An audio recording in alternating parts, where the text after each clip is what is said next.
ये जो हमारा जन्म हुआ ये भाग्य के अधीन नहीं है, ये नवीन भाग्य निर्माण करने के लिए है।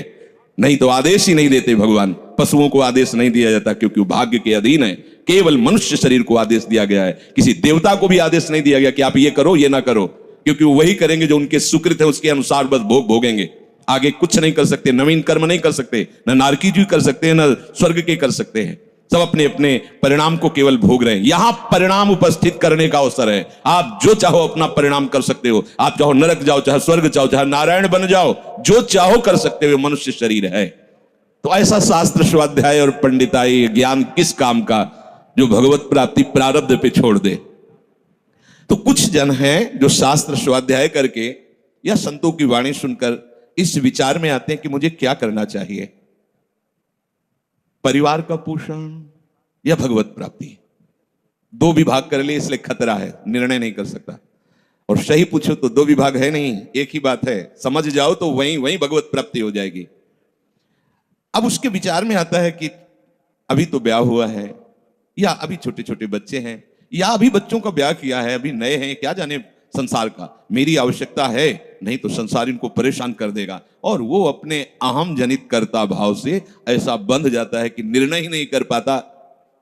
श्री चरणदास जी कह रहे हैं, ए भाई समझो, जिस कर्तव्य को तुम विसार करके झूठे भाव को कर्तव्य मान रहे हो, अरे माया के दीवाने, अरे हिया नहीं रहना, करना अंत पयाना। यहां से जाना है, यहां से जाना है। ये भूल जाते हैं। माया की ऐसी भूल भुलैया है कि हमें शरीर में राग और शरीर संबंधियों के राग में सुख मिलने लगता है और लगता है कि मैं अविनाशी हूं। वैसे मैं तो अविनाशी ही है, पर विनाशी को लेकर मैं ये भूल कर बैठता है। और जिसको पकड़ा है वो सब विनाशी, सब विनाशी। गो गोचर जहां लग मन जाई, सो सब माया जानो भाई। दुनिया में लाखों का मेला जुड़ा, हंसा जब जब उड़ा तो अकेला उड़ा। समझो, ये माया की चाल है जो तुम्हें समझने नहीं दे रही। अरे भाई समझो, समझो, अरे माया के दीवानों, यहां से हमें जाना है, जाना है। कुछ साथ नहीं ले जाना है, कोई साथ नहीं जाएगा। बस तुम फंस गए हो मोह दलदल में। ये कुटुंब का मोह ऐसा मोह है कि कैसे तुम्हें बताएं। याद ही नहीं आती कि मुझे जाना है, याद ही नहीं आता कि सब छूटना है। ये समझ में नहीं आता कि मैं आया किस लिए। बड़ी विचित्र भूल भुलैया है। मोह कुटुंब के अवसर खोयो। दो बातें आती हैं, परिवार का पालन पोषण, ये धर्म पालन करूं, या हरि का भजन करके भगवत प्राप्ति करूं। तो बोले मोह कुटुंब के अवसर खोयो। अवसर मिला है तुमने, भलो पायो दांवरे, चूकना अवसर प्यारे, भलो पायो दांवरे। बड़ा अच्छा अवसर मिला है भजन करने का, चूक गए तो फिर पछताना पड़ेगा। हरि की सुध बिसराई। अब वो निर्णय करता है परिवार के पोषण का, क्योंकि मोह ममता है। पीछे का, हर बार सत्संग में कहते हैं कि पीछे का रास्ता एकदम बंद हो जाना चाहिए, कि आगे कोई भयावह स्थिति आवे तो लौटने का रास्ता नहीं रहना चाहिए। उपासक को पीछे का मार्ग बंद कर देना चाहिए। पर होता क्या है, अपने लोग बहुत कमजोर हैं तो कदम ऐसे रखते हैं, पर पीछे वाला पुष्ट बनाए रखते हैं कि अगर इधर थोड़ी भी आंच लगी तो कदम पीछे करके सुरक्षित हो जाए। वो सुरक्षित नहीं है, वो सुरक्षित नहीं है, वो असुरक्षा है। परिवार का राग, अन्य भरोसा, किसी देहधारी का भरोसा, किसी वस्तुओं, ये भरोसे लायक चीज है, अरे क्षण में बिगड़ जाने वाली चीज है। भरोसा तो हरि का है, भरोसा तो हरि गुरु चरण सेवा अनुसरो। ये भरोसा कभी तुम्हें विश्वासहीन नहीं होने देगा। ये भरोसा कभी धोखा नहीं, साधुते हो न कारज हानि, कभी तुम्हारा मंगल नहीं हो सकता। मोह कुटुंब के अवसर खोयो, हरि की सुध बिसराई। अब दिन तो बैल की तरह काम करने में व्यतीत हो रहा है और रात्रि नींद और भोग में समाप्त हो रही है। आठों पहर की 60 घड़ियां बेकार में इसने व्यतीत कर दी। एक क्षण भी शांति से बैठकर विचार नहीं किया कि मेरा जन्म किस लिए हुआ है, मैं क्या कर रहा हूं। और अपना कुशल चाहता है। एक छिन हरि को नाम लीनो, कुशल कहां ते हुई, तब लग कुशल न जीव कहूं, सपने हो मन विश्राम। स्वप्न में भी शांति नहीं मिल सकती जब तक भजन नहीं करोगे। बालक अवस्था तो खेल में चली गई, जवानी हुआ तो अहंकार मद छाया, मैं करता मैं भोगता इसमें चली गई। जब वृद्ध आया तो रोग और चिंताओं ने घेर लिया। अब इतना दुखी है कि वो सोच भी नहीं सकता कि मैं इनसे दूर होकर भजन कर लूं। ये जो वो भजन का नाटक होता है, भजन में हम देखते हैं ऐसे ही लगा रहता है, कैसे हो और बढ़िया सब और क्या करें, और मरने का ठोर आ रहा है और क्या करें। तुम आए हो भजन करने के लिए और में भी फंसे हो। क्या कर दूं, कहां से कैसे व्यवस्था कर दूं। हम ही चला रहे हैं, भले वृंदावन में बैठे परिवार हमारे अनुसार चलेगा, हमारे ही, नहीं तो नष्ट हो जाएंगे। आए हैं वनवास करने के लिए, भजन करने के लिए, पूरा का पूरा प्रपंच दिमाग में पता लगता है। वृद्ध भय चिंता अति उपजी, दुख में कछु न सुहाता। अरे भूल क्यों रहे हो, चेतो। साधु चिताता है जगत को, चेतो। काल रूपी शिकारी धनुष पर विष का बाण चढ़ा चुका है, तुम ठीक निशाने पे हो, होश में हो जाओ।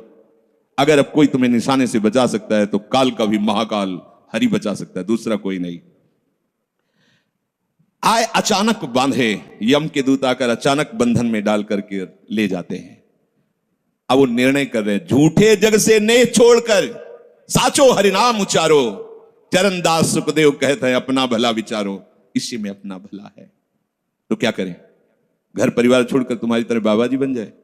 बाबा जी बनने से भगवत प्राप्ति नहीं होती। अगर आप बाबा जी बाहरी बात को ले रहे हैं तो उसको समझ लीजिए, बाबा जी बनने से भगवत प्राप्ति नहीं होती, प्रभु के होने से भगवत प्राप्ति होती है। वो आप चाहे गृहस्थ वेश में रहकर बनो या आप विरक्त वेश, दो मार्ग शास्त्रों ने स्थापित किए हैं, वो प्रभु के लिए। अगर वेश बदल लिया है और परिवार का राग है, भोगों का राग है, संसार की सत्यता का भान हो रहा है कि सब सत्य है, कोई फर्क नहीं पड़ता। वेश परिवर्तन से कोई फर्क नहीं पड़ता। गधे की पीठ में चाहे मिट्टी ला दो, चाहे कबाड़ ला दो, चाहे बेद ला दो, उसको बाहर से मतलब है।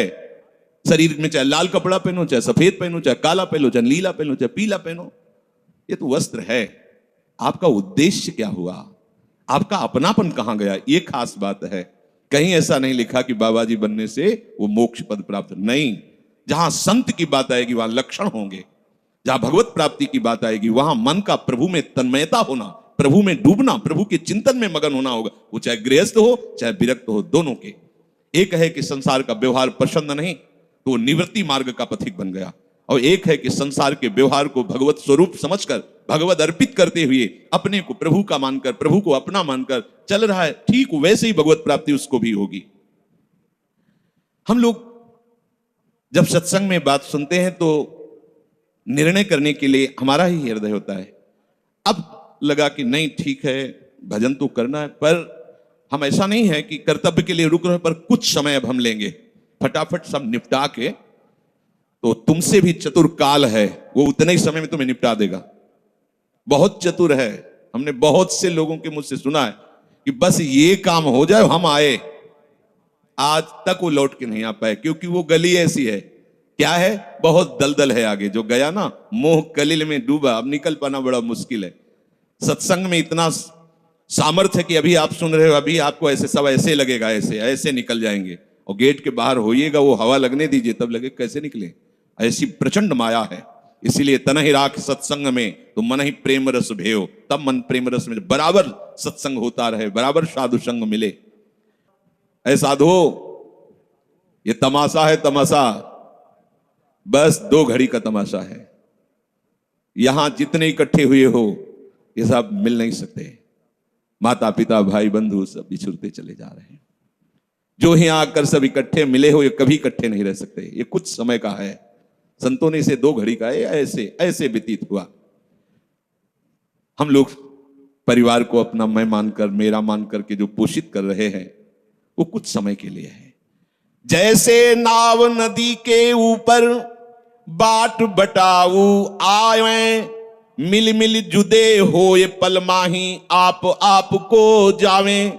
जैसे नदी पार करने के लिए 50 लोग इकट्ठे हुए नाव में बैठे, नाव किनारे पहुंची, सब अपने अपने मार्ग को चले जाते हैं, कोई किसी का साथ नहीं देता है। ऐसे ही मृत्यु का समय आया, आप कितना भी प्यार करो वो लौट के आपसे पूछने के लिए नहीं आएगा आप कैसे हो, या आपने कितना भी सबके लिए किया है, मोह से युक्त होकर अपना जीवन, विशेष जीवन आपने दे दिया, लेकिन आपकी क्या दुर्गति होगी किसी को कोई परवाह नहीं है। फूंक ताप के 10-5 दिन में वो जो दिनक्रिया हुई, इसके बाद सब मौज मस्ती में होते हैं। कोई तुम्हारा चिंतन, कोई तुम्हारा नाम नहीं लेगा, कोई तुम्हारे लिए आंसू नहीं बहाएगा। वो अगर कोई रोता है तो हमने सुना है कैसे रोता है। आज तक हमने जो कहा वही इन्होंने पूरा किया, मतलब अपनी कामनाओं की पूर्ति के लिए रोता है। अब कौन हमारी बात सुनेगा? तुम कितना हमें चाहते थे, कोई नहीं उतना चाहता। क्या कह के रो रहा है? क्या कह के रो रहा है? अपनी कामनाओं की, स्वार्थ की पूर्ति के लिए रो रहा है, तुम्हारे लिए नहीं रो रहा वो। ये भगवान का बगीचा है संसार, रंग बिरंगे फूल हैं। कुछ तो कली ही मुरझाकर नष्ट हो जाती है, कुछ फूल खिलकर नष्ट हो जाते हैं, कुछ में ऐसी सुगंध आती, थोड़ा सुगंध फैलती, वो भी नष्ट हो जाते हैं।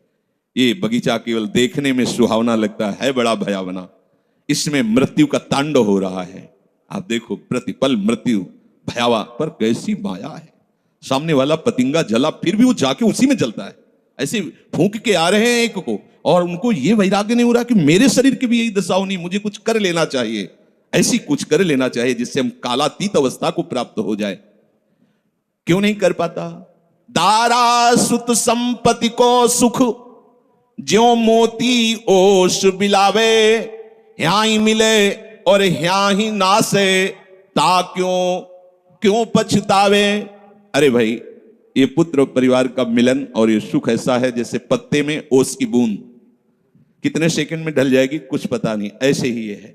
बड़े हर्षित हो रहे हैं, बाजे बजवा रहे हैं, बहुत दिनों बाद लड़का हुआ है, फूले नहीं समा रहे, और काल की अवधि बहुत अलू खत्म। अब वो बूंद जो है पत्ते में गिर गई। अब किस बात को लेकर यहां खुशी मनाई जाए, किस बात को लेकर हम यहां गर्व करें? बहुत सावधानी की जरूरत है। जो यहां मिला वो यहीं छूट जाएगा। आप जब जाओगे तो आपके साथ हरि भजन वो किया नहीं, आपके साथ ही हरि उनको माना नहीं। क्या करो? कुछ दे दे। क्या? सबको सुख देने की भावना, सब में प्रभु की भावना। जो भी तुम्हारे पास मन वचन कर्म से प्राप्त हुआ है वो सबको सुख देने के लिए है। सब में प्रभु है। ये बात समझ में नहीं आएगी। सबको क्यों सुख दें? क्योंकि सुख मिलना है। आप सिद्धांत समझो। आप सबके सुखों को खींच करके उनको दुख देकर सुखी होना चाहते हो तो वो दुख लौट कर बड़ा भारी रूप रख करके आपको भोगना पड़ेगा। आप दूसरे को सुख दिए तो सुख लौट के बड़ा भारी सुख आपको देगा। ये सिद्धांत है, समझो ना। पर समझ ठीक है नहीं। तो हम दूसरे को दुख दे करके अपने को सुखी मानना चाहते हैं तो वो दुख बहुत बड़ा रूप रख के आता है और हम दुखी हो जाते हैं। नहीं, आज तक तो सब लोग सुख के लिए ही कर रहे हो तो सुखी हो जाना चाहिए। मतलब गलत है, कहीं ना कहीं सिद्धांत गलत है। सत्संगति को लाभ बड़ो है, साधु भक्त समझावे, चरण दास ही राम सुमिर ले, गुरु सुख देव बतावे। चरण दास जी कह रहे तुम्हारा परम हितकारी हरि है, उसी से नेह लगा लो, सदगुरु के वचनों पर विश्वास करो, प्रभु के नाम का निरंतर रटन करो। अब ये बात हमारी समझ में आई सत्संग के द्वारा कि हमारे जीवन के जो दो उद्देश्य बन रहे थे कि एक तो क्या करें, परिवार का पोषण करें या हरि भजन करें। तो दो भाव जो बने थे उनको तो मिटा दो, दो है ही नहीं। घर गृहस्थी में जो है बिल्कुल उसे बंधनकारी मत समझो। प्रभु का सब कुछ मानकर नाम सुमिरन करते हुए जो सेवा करो, अरे बड़ा आनंद आता है। आपको लगता है कि बैठकर भजन होता है, बिल्कुल ये मन की चाल है, नहीं होता। मन को भजन में नहीं लगाओगे तो चाहे पड़े रहो चाहे बैठे रहो, भजन नहीं होने वाला। और अगर भजन में लगाओगे तो फावड़ा चलाते हुए भजन होगा। जब नाम का अभ्यास करना था तो नई अवस्था थी तो गुरुजन हर समय सेवा में लगाए रहते थे। बड़ी बड़ी पत्थर की शिलियां आश्रम में थी, उठा उठा कर उनको जमा कर खोद के बराबर करना, तुलसी का बगीचा लगाना, गेंदे का बगीचा लगाना, और वृक्षों को हैंड पैप से भर भर के पानी 100 बाल्टी खूब सींचना खूब, और उसमें भी नाम स्मरण करना। और जो पूर्व सदगुरुदेव भगवान थे बड़े ही बाहरी कठोर नियम वाले, और उस समय नाम का अभ्यास उसी समय करवाया गुरुदेव भगवान ने। ऐसे नाम पूरे में सोने लगाना, गुरुदेव भगवान की कृपा से समझ में आया। तो हमें लगता है कि कोई भी काम करते हुए भजन हो सकता है, कोई भी। अरे जब युद्ध हो सकता है तो और क्या बात है। अब बोलो आपका निर्णय कि मैं परमार्थ में जाऊं या व्यवहार ठीक करूं। हम कह रहे हैं वो व्यवहार ही परमार्थ बना लो ना, भागने की जरूरत कहां है। और जब आपकी अरुचि बढ़ेगी, वैराग्य बढ़ेगा तो तुम्हें कोई रोक नहीं पाएगा। वो तो स्थिति आएगी, और अगर स्थिति के लिए बिना तुम भागोगे तो यहां के वही प्रपंच करोगे, यहां भी वही प्रपंच करोगे, भजन नहीं होगा। तो पहले तो साधक को इस बात को लेकर संदेह होता है कि संसार का व्यवहार करना कर्तव्य है या भजन करके भगवत प्राप्ति करना कर्तव्य। अब उसका सत्संग के द्वारा निर्णय होता है, चाहे शास्त्र का चाहे संतों का, कि नहीं नहीं मुझे तो इस जन्म में भगवत प्राप्ति करनी है। संसार के इन सब कार्यों को तो बहुत जन्मों में किया है, अब इस जन्म में भगवत प्राप्ति करनी है। ऐसा निर्णय सत्संग से होता है। जब ऐसा निर्णय हुआ तो भोग उसे कड़वे लगने लगे। इस शरीर का विलास, इंद्रियों का विलास उसको एक दुखद लगने, कैसे कैसे छोड़ूं, कैसे हटूं। अब उसी को वैराग्य कहते हैं। अब उसके अंदर वैराग्य बढ़ने लगा। जब वैराग्य बढ़ने लगा तो वो प्रभु की तरफ चलने के लिए उतावला हुआ। अब उसके सामने प्रभु की तरफ चलने के लिए जो बताने वाले वो शास्त्र हैं और वो संत जन हैं। अब इतने संत जन हैं कि उनकी सबकी अलग अलग साधना है, अलग अलग उपासना है। इतने शास्त्र हैं कि उनकी अलग अलग धाराएं हैं और बिना इसके कल्याण नहीं होगा। हर सब कोई कहता है हमारा मार्ग ठीक है, सब सिद्धांत कहते हैं इससे भगवत प्राप्ति, इससे भगवत प्राप्ति, इससे ऐसा, इससे। वो साधक फंस जाता है कि चलूं तो किसमें चलूं। उसके सामने साध्य और साधन विषयक तरह तरह के भेद साधकों के द्वारा, संतों के द्वारा, भक्तों के द्वारा डाले जाते हैं सामने।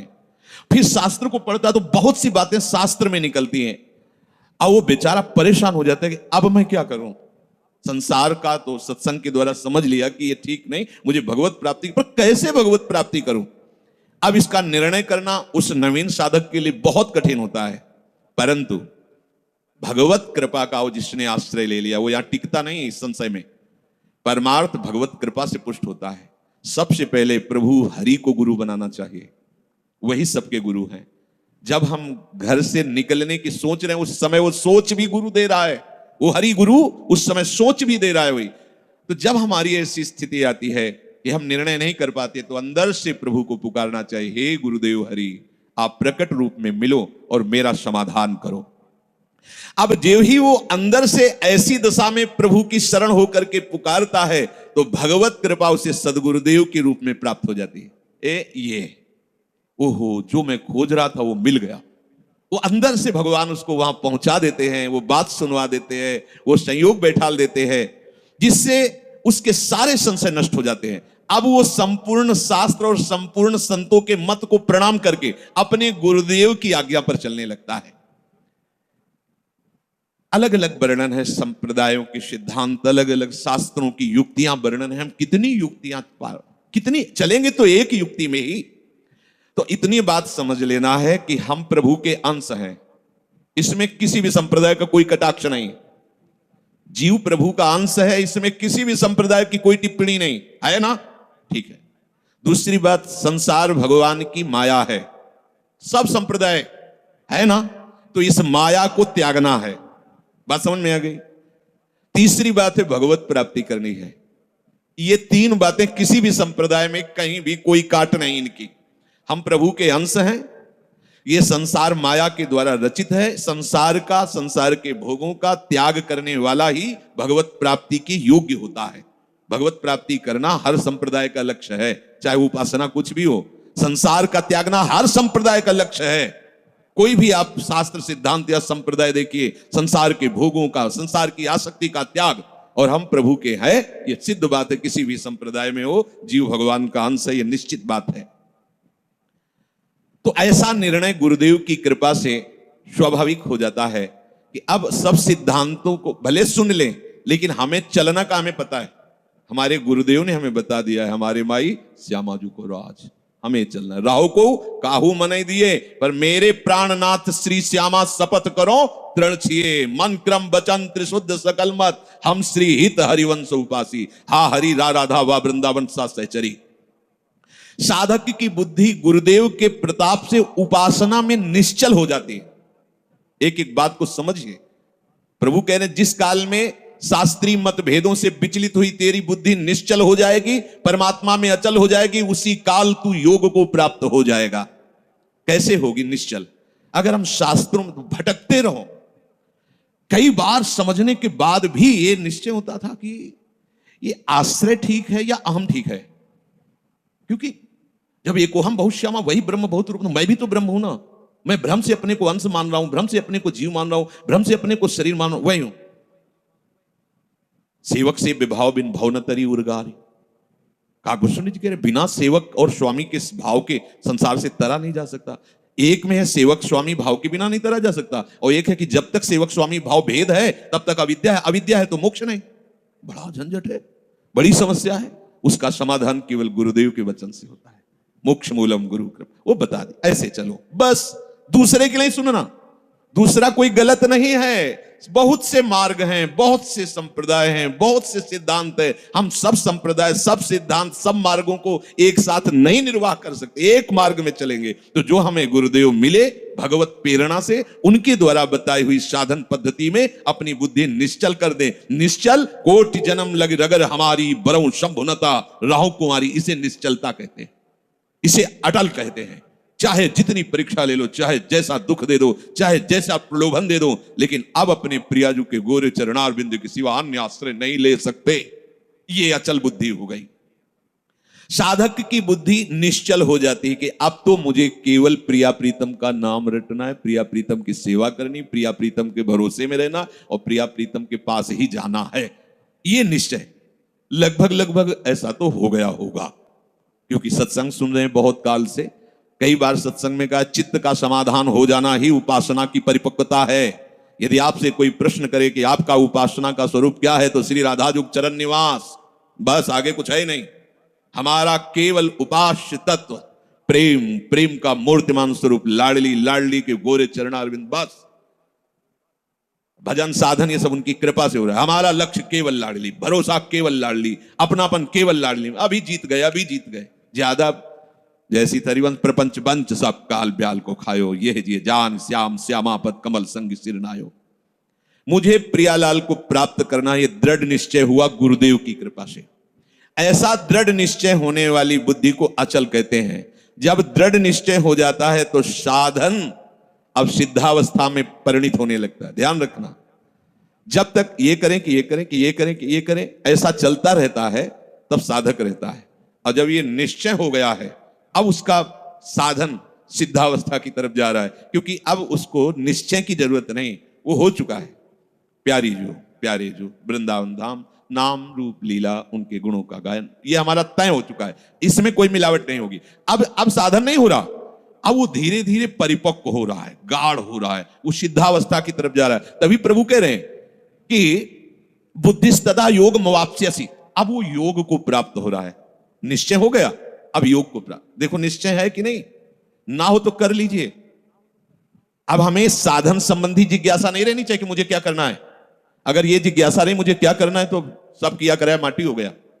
मुझे क्या करना है, प्रियाजू कहूं, प्रियाजू के लिए श्वासें, प्रियाजू के लिए शक्ति है, उन्हीं के द्वारा दी, उन्हीं की, चाहे गृहस्थी में हूं चाहे विरक्ति में हूं, प्रियाजू कहूं, प्रियाजू के लिए चेष्टा करूं। प्रियाजू ही हमारी मालिक है, हमारे जीवन का पूरा अधिकार प्रियाजू को है। अब वो दुख दें, सुख दें, लाभ है, हानि है, दुर्गति है, नरक है, स्वर्ग है, इसकी मुझे कोई परवाह नहीं। इतना तो निश्चय हो जाना चाहिए। और इतना निश्चय हो जाए तो भगवान से भी कृपालु हमारी लाडली जी हैं। भगवान को बहुत करुणा समुद्र कहा गया है भी, लेकिन उस करुणा समुद्र का गाढ़ रूप श्री लाडली जी महाराज हैं। अरे इनके भरोसे हो जाने पर अलबेली सरकार है, कहीं आज तक पर जल्दी कोई भरोसा इधर का पा नहीं पाता, क्योंकि ये एकांतिक महल है, और जिसे भरोसा मिल गया वो निहाल हो गया, निहाल हो गया। अब उसे प्रियाजू के साथ नित्य संयोग का अनुभव होने लगेगा। ध्यान दीजिए, बुद्धि का निश्चय, उपासना का परिपक्व अवस्था की तरफ पदार्पण हो रहा है। अब उसे प्रतिपल लग रहा है कि प्रियाजू हमारे साथ है।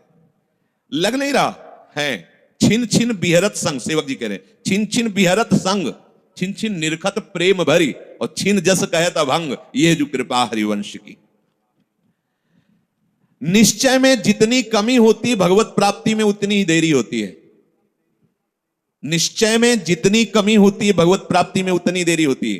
क्रिया से भगवत प्राप्ति नहीं है, निश्चय से भगवत प्राप्ति है। निश्चय गुरु कृपा से होता है, गुरु वचनों से होता है, सत्संग से होता है।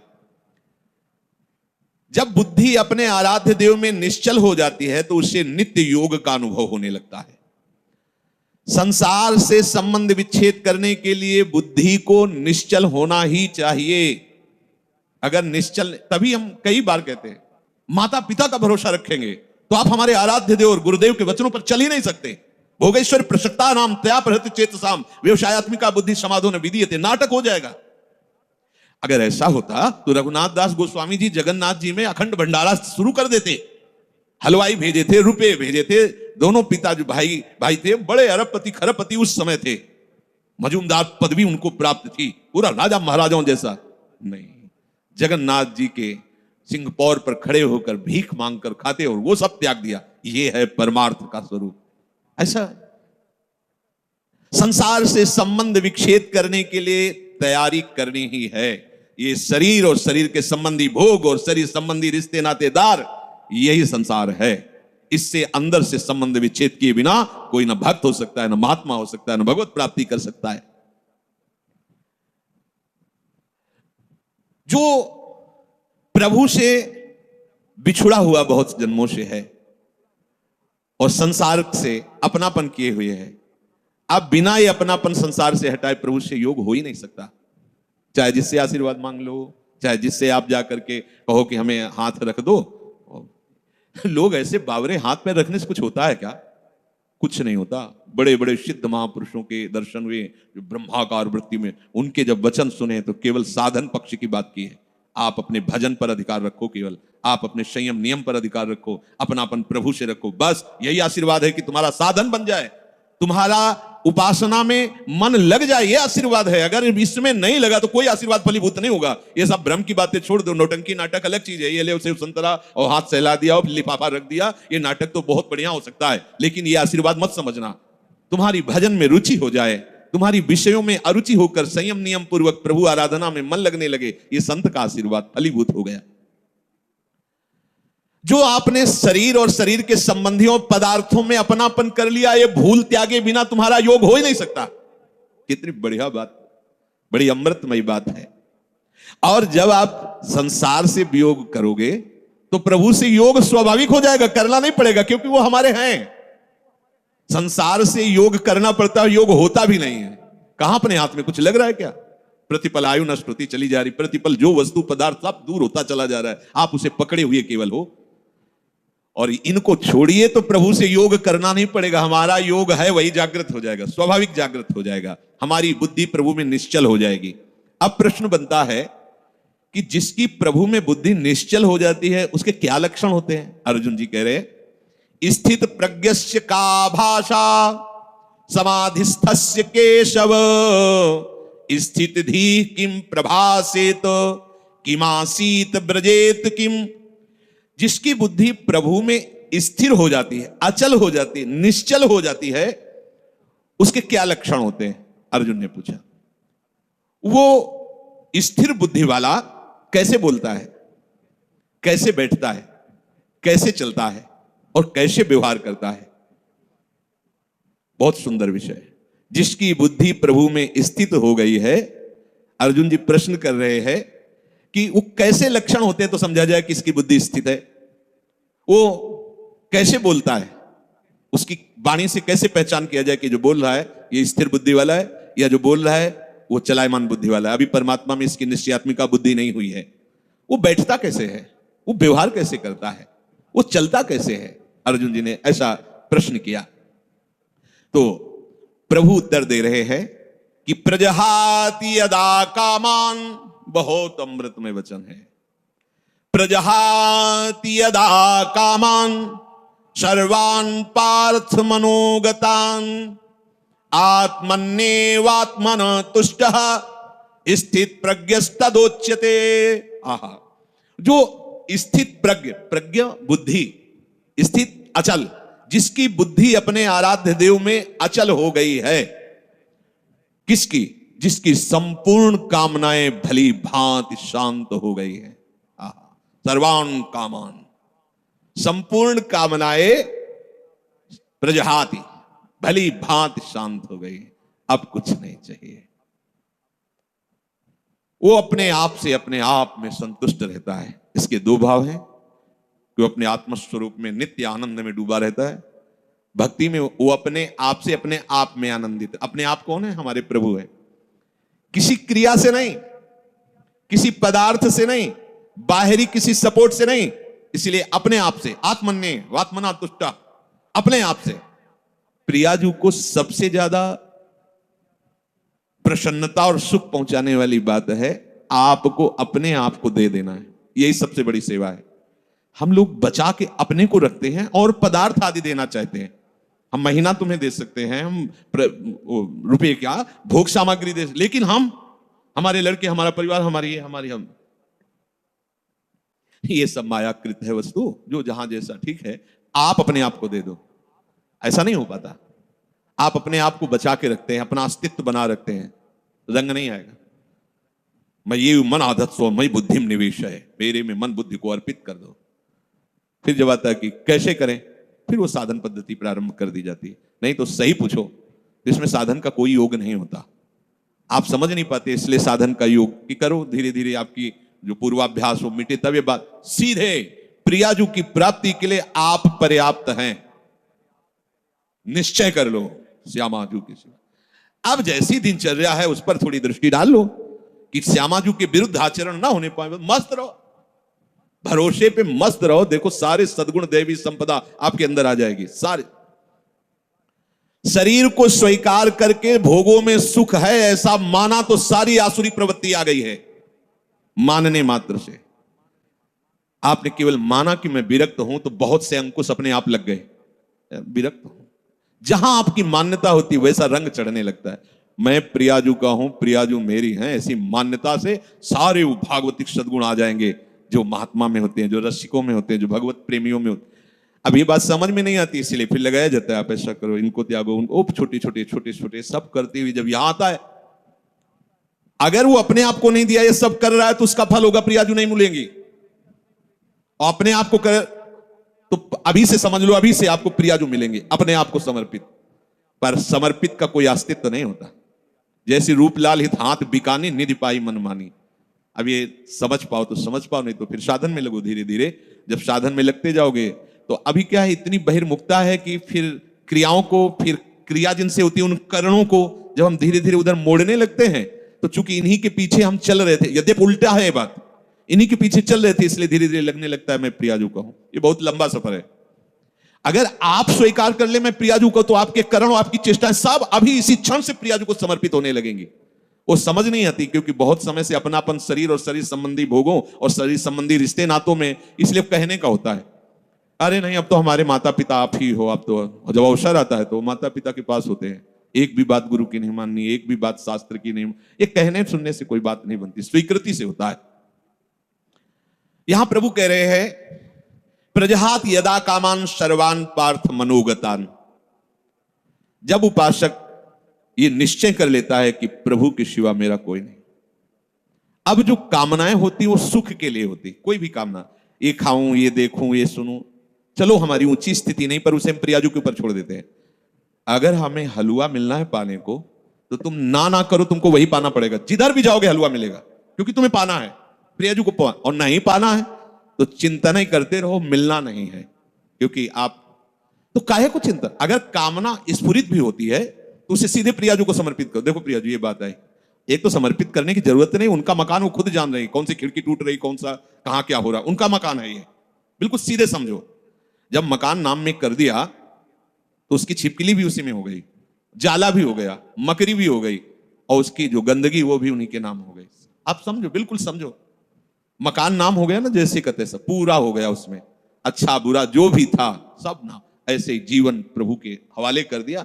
अब आप निश्चिंत। एक सूत्र नारद जी ने लिखा है कि जो उपासक ऐसा समर्पित हो जाता है, उसके काम क्रोध लोभ मोह मद मत्सर ये भी समर्पित हो जाते हैं। ये सब भगवत स्वरूप हो जाते हैं। ये विरोध तभी करते हैं जब हम भगवत विमुख देहाभिमानी, इसलिए जलाते हैं, हमें भ्रष्ट करते हैं। और जिस समय आप भगवत समर्पित, तो ये सब भगवत स्वरूप हो जाते हैं, ये सब प्रभु को समर्पित हो जाते हैं। जिस समय उपासक मन में आई हुई संपूर्ण कामनाओं को भली भांति त्याग देता है, अब ये थोड़ा समझना होगा यार रुक के। हमारे अंदर जो सुख भोग की लालसा, यही कामना पैदा करती है। हम कहते हैं ठीक है तुम्हें कोई ज्ञान नहीं, पर एक पर विश्वास कर लिया। जैसे मान लो आप यहां अधीन हो गए राधा केली कुंज में स्वामी जी के, तो अब तुम्हें इच्छा करने की क्या जरूरत है कि हमको ये भोजन में मिले, क्योंकि तुम थोड़ी, अब तो जो श्री जी का भोग लगेगा वो आपको मिलेगा। अगर आपके अंदर आता भी है अज्ञान के कारण, यद्यपि आपको जरूरत नहीं किसी भी भोग की, आप बहुत सुख स्वरूप हैं, किसी भी भोग से आपको सुख नहीं मिला है, न मिलेगा और न है। आप इतने सुख सिंधु है कि बिल्कुल ये समझ लो तटस्थ हैं। जैसे प्रभु सुख राशि, ऐसे आप भी सुख राशि। ईश्वरंस जीव अविनाशी, चेतन अमल सहज सुख राशि। पर अपने स्वरूप का बोध न होने के कारण शरीर भाव से आपके अंदर जो कामनाएं, तो जब शरीर समर्पित कर दिया तो कामनाएं भी समर्पित हो गई। अब आपको चाहिए कि धैर्य पूर्वक ये देखो कि हमारे अंदर जो कामनाएं हो रही हैं वो विषय सेवन के लिए हो रही हैं। अब मेरा अधिकार नहीं है क्योंकि श्री जी को समर्पित है। अगर ये होना होगा तो अब हमको इसके विषय में नहीं सोचना है। अब वो हमारे योगक्षेम का वहन करेंगे, अब हमें चिंता नहीं करनी। इस भाव से कामनाओं के जो आप जलन में जलते उसको त्यागो, क्योंकि बिना कामना त्यागे आगे बात नहीं बनी। कामना करते, क्यों कामना करते हो? सच्चे मानिए, जैसे बिना कामना के तुम्हें दुख भोगना पड़ता है, ऐसे बिना कामना के सुख भोगना पड़ेगा। अच्छा, ये तो कर्म की बात कही, लेकिन हम कर्म के आश्रय में थोड़ी, प्रियाजू के आश्रय। अब जिससे आपका मंगल होगा वही वस्तु, व्यक्ति, स्थान आपके संयोग में आने देंगी, नहीं आने देंगी। आप बेपरवाह हो जाओ, एकदम ऐसे हो जाओ, हम तो बहुत नीच है, हम तो कामी हैं, हम तो ये हैं वो। तो नामे क्या किया तुमने?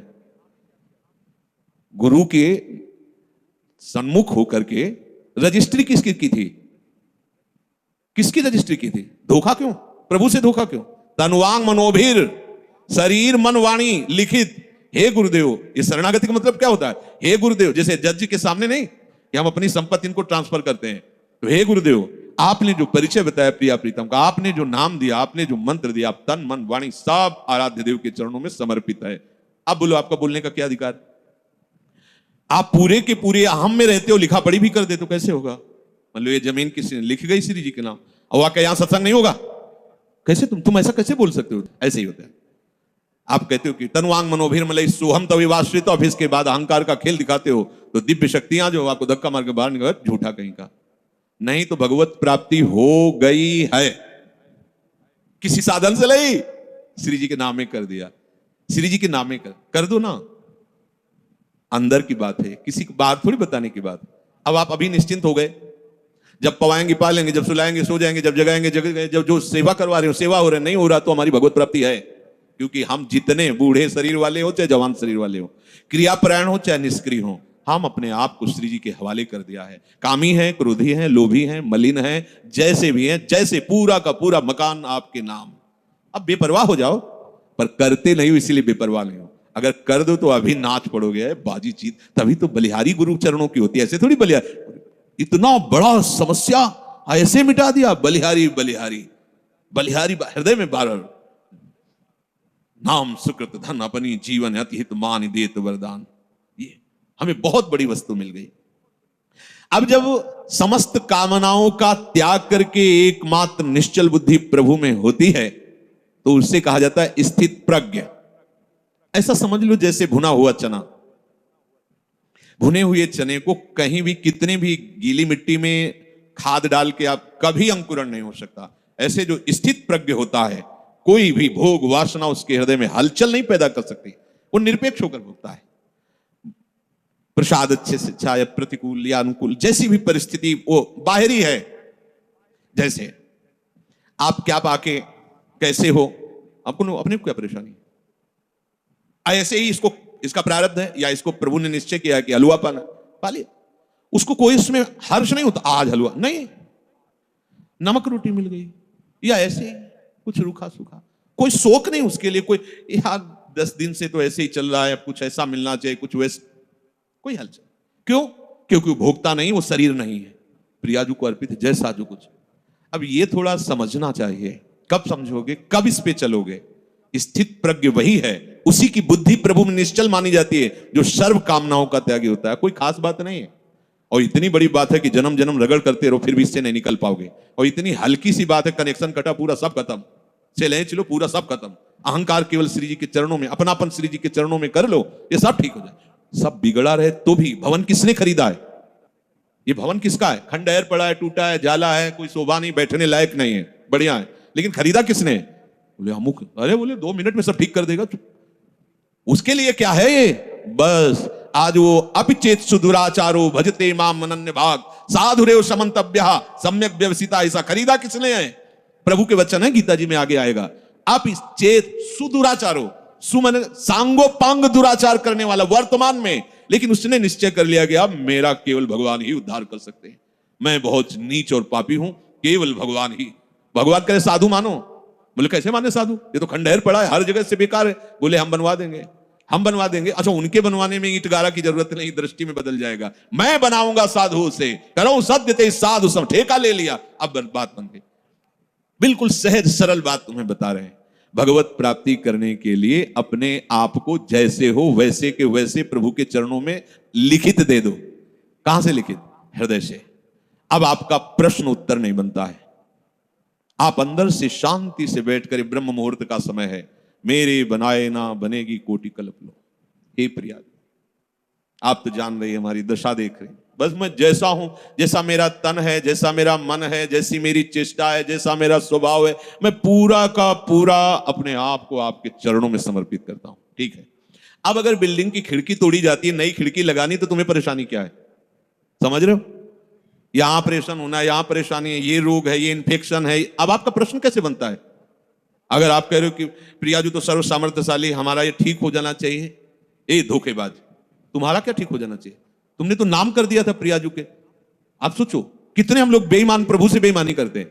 उन्हीं की वस्तु है, अपनी मान ली, इस भूल मिटाने का परिणाम होगा परमानंद। भूल जो तुमने कर ली, वैसे तो दंड मिलना चाहिए, प्रभु की वस्तु पर अपना अधिकार, अपना स्वामित्व कर रहे हैं, चलो, पर भूल मिटा दी तो उसका परिणाम होगा परमानंद। अब आपका प्रश्न नहीं बनता, अभी तक तो 10 वर्ष हो गए, दृश्य नहीं बदला, कोई चमत्कार नहीं, कोई सिद्धि नहीं, वो वही मन में जलन। हमें भैया क्या मतलब, हमने तो नाम ही कर दिया है। बार बार ये सोचो, हमने अपने आप को प्रभु के चरणों में समर्पित, बहुत बड़ी बात है, आखिरी बात है, संभाल करके वहां पहुंचा पाना हमारे बस की बात नहीं। मेढकों का तौलना है, 2 रखो तराजू पे तो 4 छलांग लगाते, 4 रखो तो पूरे के तनवांग मनोभिर्मलई सोहम तवै वाश्रिता। समस्त कामना रहते हुए भी वो भगवत प्राप्ति के योग्य हो जाएगा, ये हम आपको बात बता रहे हैं। समस्त कामना रहते हुए भी वो बहुत कृपालु है, 1 सेकंड से कम हिस्से में वो हमारी बात बना देंगे, 1 सेकंड के कम हिस्से, क्योंकि इसका राग ही केवल कामना है। बस समझ लो, ये राग थोड़ा सा मुड़ा प्रियाजू के चरणों की तरफ, कामनाएं अपने आप शांत हो जाएंगी। और आप चाहो तो, जब से सृष्टि हुई कि आज तक कोई भी कामना हमें छोड़ नहीं पाई, ना हम कामनाओं को छोड़ पाए, सब स्टॉक लगा हुआ है। हम कब तक निकल पाएंगे?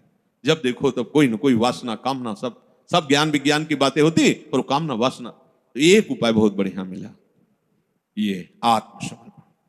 अंदर से बिल्कुल सीधी भाषा में, आज ही रजिस्ट्रार के पास जाके पूरी की पूरी वैभव संपत्ति इनके नाम करवा देते हैं। यहाँ के रजिस्ट्रार हैं रसिक जन, और यहाँ की संपत्ति है एक एक श्वास प्रियाजू के चरणों। अब हमारा अधिकार नहीं, चाहे नरक भेजो चाहे स्वर्ग भेजो, पर इस बात को पकड़ो तब होगा, नहीं तो अभी बात ये होती थोड़ी देर में इतने प्रश्न के चिट्ठे आ जाएंगे। अब जब प्रश्न आ गए तो करता आ गया ना, करता आ गया तो फिर करो ऐसा। कोई प्रश्न, कोई आपका प्रश्न, कोई प्रश्न क्यों? अब क्या हम किसी लायक नहीं, कुछ कर सकते नहीं, अब तो हम प्रियाजू के जैसे हैं। ऐसा परिवर्तन होता चला जाएगा, इस बात में बड़ी दम है। पर ये हम बात ऊपर से बोलते हैं, अंदर से हम अहम की दशा में, भोगों में विचरण करते हैं, तभी सब गलत हो जाता है, तभी गलत हो जाता है। अगर आप अपने आप को प्रभु के चरणों में समर्पित कर दें, तो चाहे गृहस्थ हो चाहे विरक्त हो, वो प्रभु की सामग्री है। जैसे सिंह के सामने से उसके शावक को कोई पीड़ा नहीं पहुंचा सकता, भय नहीं दे सकता, ऐसे हरिराम व्यास जी ने पद में लिखा, श्यामा श्याम के आश्रित को कोई भी भोग रोग शोक साप ताप ये कुछ स्पर्श नहीं कर सकता। हाँ, शरीर में होगा, लेकिन प्रियाजू ऐसी ऊंचाई पे बैठाल देंगी कि ये सब साप ताप रोग शोक आदि स्पर्श ही नहीं करेंगे। वो अपने आप में संतुष्ट रहता है, प्रभु के विधान में संतुष्ट रहता है। अब हम सब प्रभु के विधान के, हम क्यों नहीं देखते प्रभु के विधान को? हम क्यों मांगे फैला रहे हैं? हम क्यों अपनी बातें रख रहे हैं? हमारी यही समझ में नहीं आता। अब तो मौन होने का अवसर है, कुछ बोलने का अवसर नहीं, ना प्रार्थना करने की जरूरत है।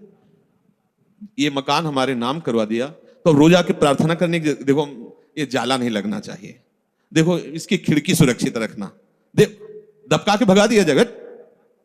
अब तेरे को क्या मतलब, मैं इसमें जाला ही फैला दूं, तेरे को क्या मतलब? ऐसे ही अब हमें प्रार्थना की भी जरूरत नहीं। प्रभु इज्जत रखना, प्रभु स्वस्थ रखना, प्रभु हमारा कल्याण कर मत करो, हमारा कुछ है ही नहीं। अब आपकी इज्जत की बात है। अब आप अपनी शान बान को देखिए, हमारी तो जो थी वो आप में समर्पित हुआ, आप देख ली। अरे बड़ी मस्ती, अभी तभी तो कह रहे बिगड़ी जन्म अनेक की अब वही सुधे। आपको समझ में नहीं आ रहा, कह देंगे हाँ अभी मैंने कह दिया श्यामा से, और 2 मिनट बाद बात करेंगे तो देखो बुद्धि कहां स्थित है, केवल अहंकार में, देहाभिमान में। किसी ने कहा कि आपके स्वास्थ्य के लिए 1 माला रोज जप करते हैं, शेष माला अपने लिए जप करते हैं। गलत। आपका अस्तित्व क्या रह गया है? आप हो क्या? आप तो केवल गुरु के हाथ के खिलौने हो, यंत्र हो, श्री जी के हाथ के यंत्र हो। अब जो हो रहा है वो सब श्री जी करवा रहे, जो हो रहा है वो सब श्री जी के लिए हो रहा है। हम आपके लिए 1 माला करते हैं, बहुत ही अज्ञान की बात है। हमारा अस्तित्व क्या रह गया है? हमारा जीवन, हमारा भजन, हमारा सब कुछ हरि गुरु के लिए है। जब ये भावना आ जाएगी तो उसी से हरि गुरु आपके हो गए, इससे नहीं। ये भावना जब आ गई उसी से हरि गुरु बड़ा मस्ती का मार्ग है। छोड़ो, बस छोड़ो, तुम्हारे बस की बात नहीं है। जिनके बस की बात है उनके हवाले अपने आप को